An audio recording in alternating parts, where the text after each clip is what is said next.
Hello student, आप सब कैसे हैं? आशा करते हैं आप लोग बहुत ही अच्छे होंगे। आप लोग बहुत ही मन से पढ़ाई करते होंगे। तो जरा कमेंट कीजिए आप लोग कैसे हैं, अच्छे हैं तो कमेंट कीजिए आप लोग। चलिए, आज का मेरा टॉपिक है 12 क्लास हिंदी। हिंदी का वीवीआई ऑब्जेक्टिव प्रश्न आप लोग के लिए रहेगा। जिस भी प्रश्न आप लोग को याद नहीं है उसको जरूर ही याद कर लीजिएगा। 12 क्लास हिंदी है।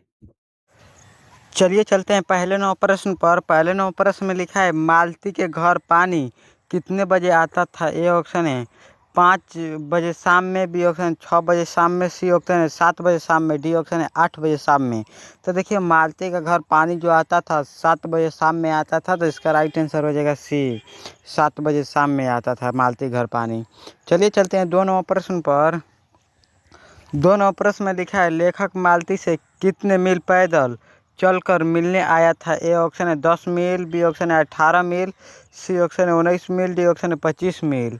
तो देखिए लेखक मालती से कितने मील पैदल चलकर मिलने आया था, तो 18 मील पैदल चलकर मिलने आया था, तो इसका राइट आंसर हो जाएगा बी। 18 मील पैदल चलकर मालती से मिलने आया था लेखक। देखिए मालती का पति का नाम महेश्वर था। महेश्वर आम का फल लेकर आया था। चलिए चलते हैं 2-3 नंबर प्रश्न पर। 3 नंबर प्रश्न में लिखा है बाल कृष्ण भट्ट की रचना बातचीत क्या है। ए ऑप्शन है एकांकी, बी ऑप्शन है कहानी, सी ऑप्शन है निबंध, डी ऑप्शन है ललित निबंध।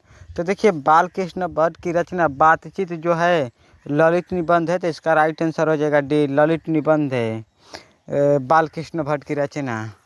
देखिए बाल कृष्ण भट्ट की पिता का नाम बेनी प्रसाद भट्ट है। चलिए चलते हैं 4 नंबर प्रश्न पर। 4 नंबर प्रश्न में लिखा है उसने कहा था कहानी में किस शहर का चित्रण है। ए ऑप्शन है अमृतसर का, बी ऑप्शन है लुधियाना का, सी ऑप्शन है जयपुर का, डी ऑप्शन है लखनऊ का। तो देखिए उसने कहा था कहानी में किस शहर का चित्रण है, तो पंजाब के अमृतसर का चित्रण है, तो इसका राइट आंसर हो जाएगा बी, ए अमृतसर का चित्रण है। चलिए चलते हैं 5 नंबर प्रश्न पर।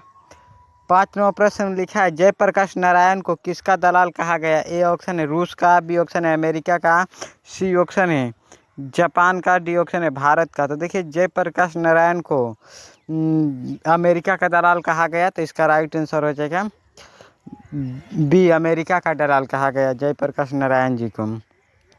जयप्रकाश नारायण ने 1974 में छात्र आंदोलन किए थे। चलिए चलते हैं 6 नंबर प्रश्न पर। 6 नंबर प्रश्न में लिखा है जयप्रकाश नारायण के बचपन का नाम क्या था। ए ऑप्शन है बिट्टू, बी ऑप्शन है किट्टू, सी ऑप्शन है बाउल, डी ऑप्शन है मोनू। तो देखिए जयप्रकाश नारायण का बचपन का जो नाम था बाउल था, तो इसका राइट आंसर हो जाएगा सी, बाउल था बचपन का नाम जयप्रकाश नारायण जी को। चलिए चलते हैं 7 नंबर प्रश्न पर। 7 नंबर प्रश्न में लिखा है रोज कहानी में घंटों की किस खड़कन के साथ समाप्त होती है। ए ऑप्शन है 4 बजने की, बी ऑप्शन है 3 बजे की, सी ऑप्शन है 2 बजे की, डी ऑप्शन है 11 बजे की। तो देखिए रोज कहानी में घंटों की खड़कन के साथ समाप्त होता है, तो देखिए 11 बजने का, तो इसका राइट आंसर हो जाएगा डी, 11 बजे खड़कन का समाप्त होता है, तो इसका राइट आंसर हो जाएगा डी। चलिए चलते हैं 8 नंबर प्रश्न पर।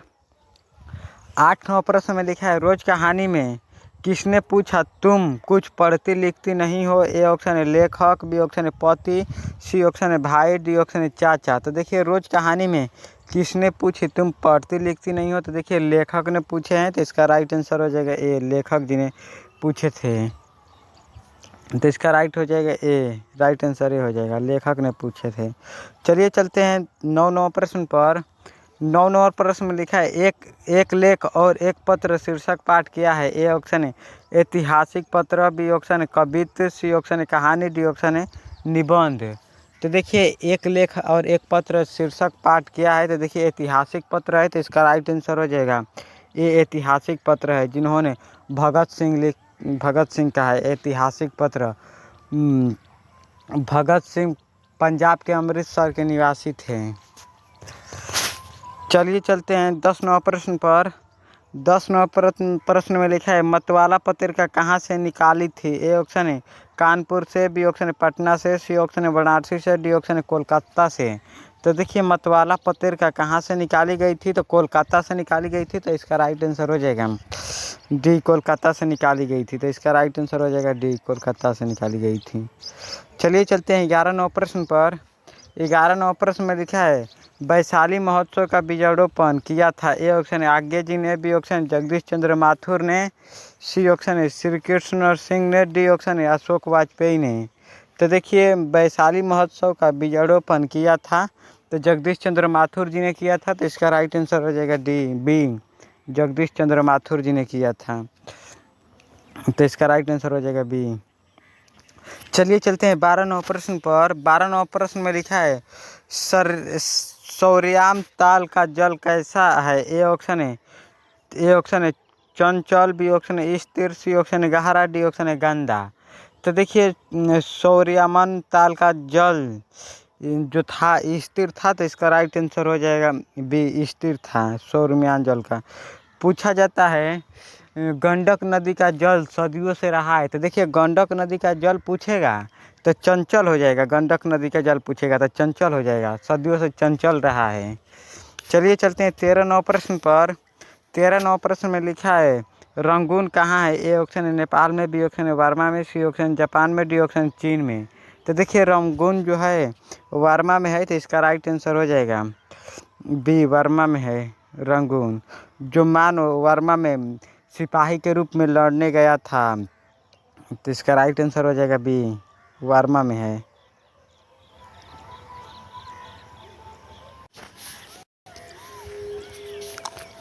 चलिए चलते हैं 14 नंबर प्रश्न पर। 14 नंबर प्रश्न में लिखा है अशोक वाजपेयी जी ने कहाँ रहकर स्वतंत्र लेखन किए थे। ए ऑप्शन है बंगाल में रहकर, बी ऑप्शन है दिल्ली में रहकर, सी ऑप्शन है हरियाणा में रहकर, डी ऑप्शन है बिहार में रहकर। तो देखिए अशोक वाजपेयी जी ने कहाँ रहकर स्वतंत्र लेखन किए थे, तो दिल्ली में रहकर स्वतंत्र लेखन किए थे, तो इसका राइट आंसर हो जाएगा बी, दिल्ली में रहकर स्वतंत्र लेखन किए थे अशोक वाजपेयी जी ने, तो इसका राइट आंसर हो जाएगा बी, दिल्ली में रहकर। चलिए चलते हैं 15 नंबर प्रश्न पर।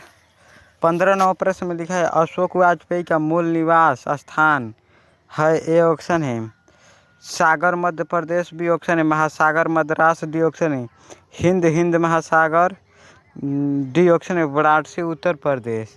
तो देखिए अशोक वाजपेयी का मूल निवास स्थान जो है सागर मध्य प्रदेश है, तो इसका राइट आंसर हो जाएगा ए, सागर मध्य प्रदेश थे, तो इसका राइट आंसर हो जाएगा ए, सागर मध्य प्रदेश अशोक वाजपेयी जी का। चलिए चलते हैं 16 नंबर प्रश्न पर। 16 नंबर प्रश्न में लिखा है कहीं नहीं वहीं कविता संग्रह किसके द्वारा रचित है। ए ऑप्शन है भूषण के द्वारा, बी ऑप्शन है अशोक वाजपेयी के द्वारा, सी ऑप्शन है रघुवीर सहाय के द्वारा, डी ऑप्शन है जयशंकर प्रसाद के द्वारा। तो देखिए कहीं नहीं वही कविता संग्रह किसके द्वारा रचित है, तो देखिए रघुवीर सहाय के द्वारा रचित है, तो इसका राइट आंसर आप लोग को पता होगा रघुवीर सहाय का, तो इसका राइट आंसर हो जाएगा सी, इसका राइट आंसर हो जाएगा सी। चलिए चलते हैं 17 नंबर प्रश्न पर। 17 नंबर प्रश्न में लिखा है ज्ञानेंद्र पति का काव्य नाटक है। ए ऑप्शन है पढ़ते पढ़ते, बी ऑप्शन है भिनसार, सी ऑप्शन है गंगटट, डी ऑप्शन है एक एक चक्र नगरी। तो देखिए ज्ञानेंद्र पति का काव्य नाटक जो है एक चक्र नगरी है, तो इसका राइट आंसर हो जाएगा डी, एक चक्र नगरी है, तो इसका राइट आंसर हो जाएगा डी, इसका राइट आंसर हो जाएगा डी। चलिए चलते हैं 18 नंबर प्रश्न पर। 18 नंबर प्रश्न में लिखा है ज्ञानेंद्र पति की प्रशासनिक पद पर थे, किस प्रशासनिक पद पर थे। ए ऑप्शन है जिला अधिकारी, बी ऑप्शन है पुलिस अधिकारी, सी ऑप्शन है कारा अधीक्षक, डी ऑप्शन है सेना अधिकारी। तो देखिए ज्ञानेंद्र पति किस प्रशासनिक पद पर थे, तो देखिए कारा अधीक्षक के थे, तो इसका राइट आंसर हो जाएगा सी, कारा अधीक्षक के थे। चलिए चलते हैं 19 नंबर प्रश्न पर।